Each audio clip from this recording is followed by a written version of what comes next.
I agree with you 100%.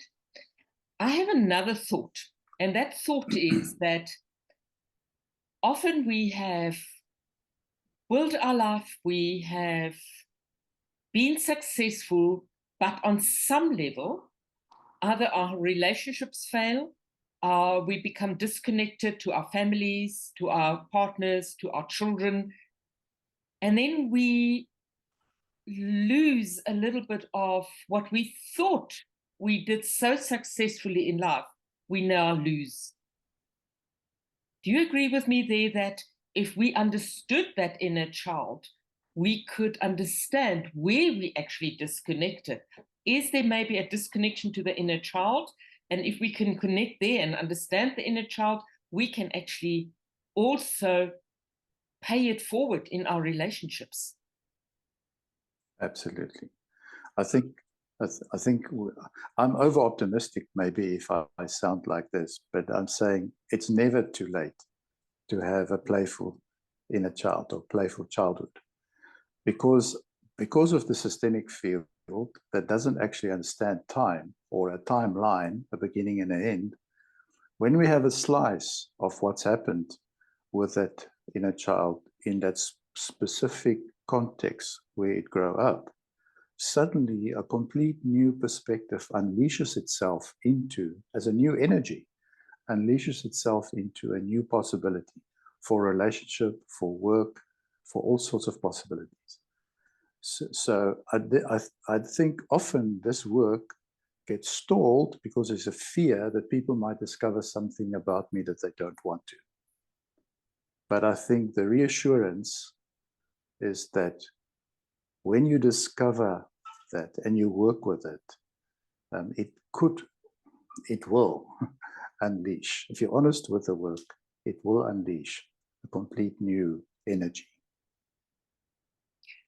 Well, we're calling this workshop Engaging Your Inner Child to Discover Meaningful Change.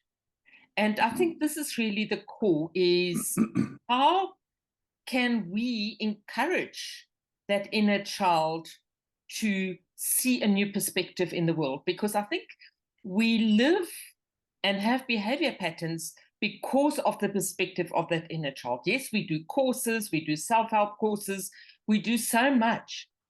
But when we get to that perspective of the inner child, we learn so much more about ourselves and why we actually made the decisions we made when we were young, and how we still make the decisions even at our age.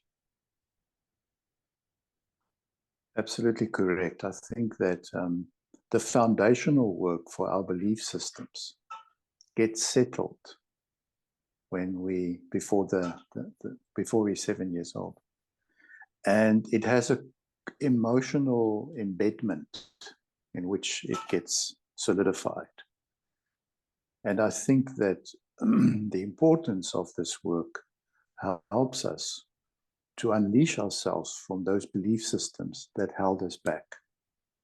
And so with this work also, of course, comes a true examination of our belief systems that we held dearly, that kept us safe, but maybe it's a false safety, and so on and so on. But the discovery of that unleashes very powerful individuals, one that I have witnessed. Especially if we understand that the child within did not really have a fear of the world. They had an openness, we were curious about life, and we were really like, nothing in life could really stop us. So what happened in life that did stop us? And when we can bring that energy that we had as children into where we are today, I can see how this workshop can give you renewed energy on seeing your life differently. And it's not about just the woundedness. It's how did we actually survive the wound? And how can we, with now new recognition of what that child is innately in itself, grow forward and become more unstoppable from here forward? So what is really exciting about this workshop also, just to add on to what you're saying, is of course there are many methods that has been developed over the last decades on how you can access the voice of the inner child. You can journal, you can create a fictitious dialogue with the child, you ask questions, the child answers, and you allow yourself to feel into the energy of the inner child and answer. Those methodologies are quite interesting. But of course, the methodology that we work with excites me.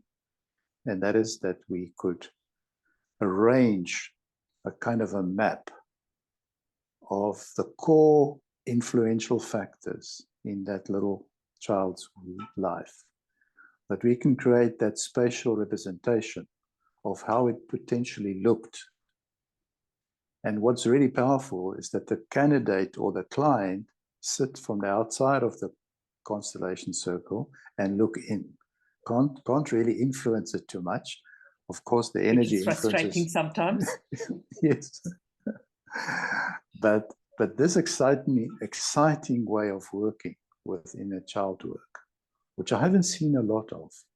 Yeah, I see a lot of spatial representation work in the field of corporate organizations. I feel a lot of that seen that with couples, but I haven't crossed my path a lot where people actually work with the inner child.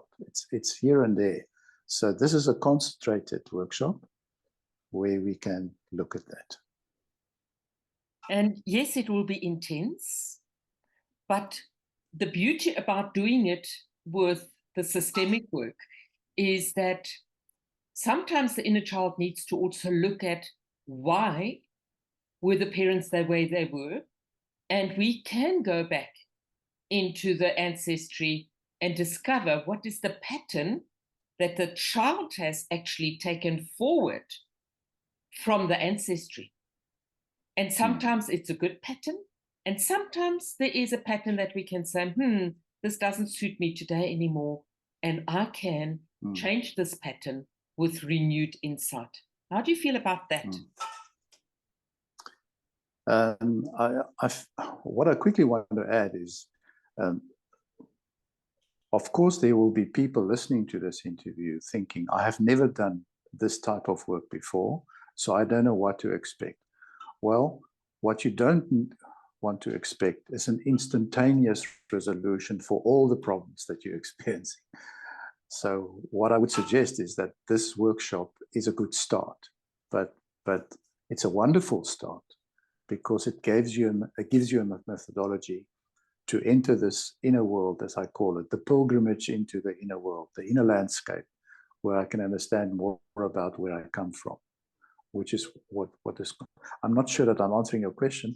Maybe you want to rephrase the question, but I just wanted to say expectations is important, but the beauty of this work is it gives you a good start in the right direction. Maybe you want to add something to that. And just any insight to understanding you better, or understanding some behavior or some pattern in your life, just any insight gives you a new starting point. Yes, right. It's not the be all for every problem in your life, but as you say, it is a starting point to looking at what in my life can I strengthen, and what in my life do I want to understand better so that I don't have to create this pattern forward. So for me, it is understanding the woundedness as a place where we have grown from, as a place where we have survived from. But sometimes that survival has come at a cost that is too high. And you mentioned it in terms of the addictions, in terms of behavior patterns that are not kind in our relationships. And we do want to address that which goes forward in our lives, where we can build better relationships, firstly with ourselves, and then also with our partners and our children and whoever we want to have good relationships with.